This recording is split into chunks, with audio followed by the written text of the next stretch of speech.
ప్రభుత్వ ఆస్తులను తన సొంత ప్రయోజనాల కోసం ఈరోజు విచ్చలవిడిగా విలాసవంతమైన బంగ్లాలు కట్టుకొని ప్రజల సొమ్ముని ఎంత నిర్వీర్యం చేస్తున్నారో ఈ జగన్ రెడ్డి ప్రతి ఒక్కరు కూడా తెలుసుకోవాలి. 5 కూడా ప్రజల్లోకి తీసుకెళ్లి ఎక్కడైతే జగన్ రెడ్డి అరాచకాలు అవినీతి చేస్తారో ప్రతిదీ బయటపెట్టి అత్యంత కిరాతకంగా అత్యంత కఠినంగా శిక్ష పడేటట్టు మేము తెలుగు మహిళల ద్వారా ఈరోజు డిమాండ్ చేస్తున్నాం. ఒక్కసారి ఈ బిల్డింగ్ ని చూస్తే ఎంత దారుణమైన పరిస్థితి అయితే సొంతింటి కల నెరవేరేది.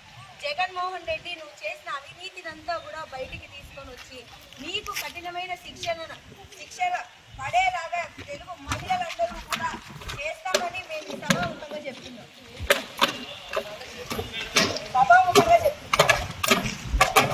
జై తెలుగుదేశం, జై తెలుగుదేశం, జై తెలుగుదేశం, జై తెలుగుదేశం.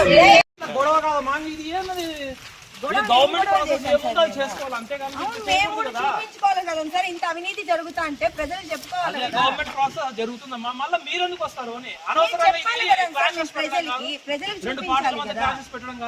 ఏం పార్టీల గురించి మేము మాట్లాడే జగన్ చేసిన అవినీతి సొమ్ము ఆయన ఎంత దుర్వినియోగం చేసినారు దాని గురించి మాట్లాడితే మాది గవర్నమెంట్ ఉంది, మున్సిపాలిటీ ఉన్నారు, వాళ్ళు ఎంక్వైరీ చేసుకుంటారు, వాళ్ళు ఏం చేస్తారు, ప్రొసీజర్ నడుస్తుంది. మీరు రావాల్సిన అవసరం ఏముంది అని మేము చూడాలి కదా సార్. ఇప్పుడు గవర్నమెంట్ అనేది జరుగుతుందమ్మా, మీరు అవసరం లేదు. అనవసరంగా మీరు వర్గాల మధ్య చిచ్చు పెట్టినట్టు అవుతుంది. ఇది దాదాపు 1 వీక్ అనవసరంగా వర్గాల మధ్య చిచ్చు పెట్టినట్టు అవుతుంది. ఇది ఏమన్నా ఇంత ముందు చెప్పే లేదా? ముందు చెప్పారు నాకు ఇదైతే ఇష్యూ, అది కాదు ఆర్ఆర్ ఇష్యూ అయితే అమ్మా. ఇది వాళ్ళు చేసినప్పుడు కానప్పుడు ఆర్ఆర్ ఇష్యూ కాకూడదనే కదా మేము చెప్పేది. గవర్నమెంట్ ప్రాసెస్ ఏది ఉందో అది చూడండి, వినండి. ప్రజలకు మేము చెప్పాలి. మీకు ఎందుకు అర్థం చేసుకోకుండా మీరు ఇట్లా వితండవాదం? మేము రాజకీయాలు మేము మాట్లాడుతున్నాము, ఎందుకు మాత్రం రాజకీయాలు మాట్లాడిస్తారా?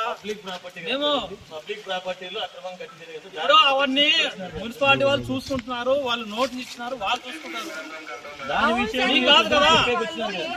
విన్నారా? పక్కనే ఎస్పీ గారు మాట్లాడినారు, విన్నారా? ఎట్లా చేశారండి? యూజ్లెస్ ఫెలో చెత్త ఉండకూడదు అనేది ఒక మాట. ఇంకా ఎవరు వాళ్ళ మాట చెప్పండి. మీరెంతసేపు మీ వీడియోలు చూసుకుంటున్నారు కానీ గవర్నమెంట్ ఒక యాక్షన్ తీసుకుంటుంది. మీరు ఇక్కడ కాదు, మీరు బయట ఆడాలని చేసుకోండి, ఈడ కాదు. గొడవ అయ్యేది మా అంతకన్నా ఎక్కువ కదా. ఇది చెప్పులు దండ గొడవ కన్నా ఎక్కువ కదా. నువ్వు ఇంటికాడ చేసుకోపో, ఈడ కాదు.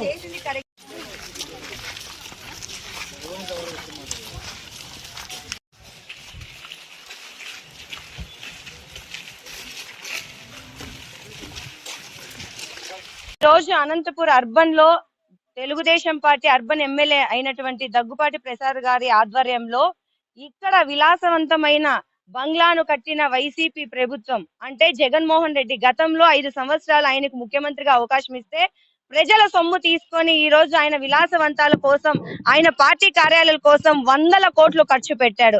అంటే జగన్ రెడ్డి నీకు అధికారం ఇచ్చింది ప్రజల సొమ్ముతో నీ సొంత ప్రయోజనాలు చేసుకోవడానికా అని మేము ఈ రోజు నిలదీస్తున్నాం. ఇవే 100 కోట్లు టిట్కో ఇళ్లకి నువ్వు ఖర్చు పెట్టింటే ఎంతో మంది నిరుపేదలకు ఈ రోజు సొంత ఇల్లు వచ్చే ఉండేది. ఆ రోజు చంద్రబాబు నాయుడు గారికి మంచి పేరు వస్తుందని టిట్కో ఇళ్లను నిర్వీర్యం చేసి పడేశావు. ఈ రోజు నీ విలాసవంతమైన బంగ్లాల కోసం ఎన్నో కోట్లు ప్రజాస్వామ్యాన్ని నాశనం చేశావే. ఇదంతా ఎవరి సొమ్ము అనుకుంటున్నావు జగన్ రెడ్డి?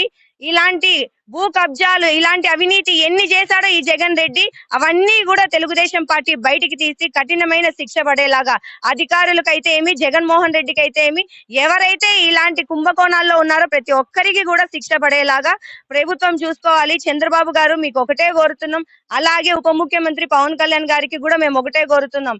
ప్రజల సొమ్మును నాశనం చేసిన ఏ ఒక్కరిని కూడా వదిలిపెట్టద్దండి. దయచేసి ఏ ఒక్కరిని కూడా వదిలిపెట్టద్దండి. 5 సంవత్సరాల 100 కోట్లు కుంభకోణం చేసి అవినీతి చేసావే. నీ సొంత సొమ్ముతో కట్టుకోవాల్సిందయ్యా ఇలాంటి విలాసవంతమైన బంగ్లాలు. ప్రజల సొమ్ముతో కట్టే అధికారం నీకు ఎవరు ఇచ్చారు? ఇక్కడే ఇలా ఉందంటే ఋషికొండలో ఇంతెంత దారుణంగా ఉంటుందో ఒకసారి ఆలోచించండి.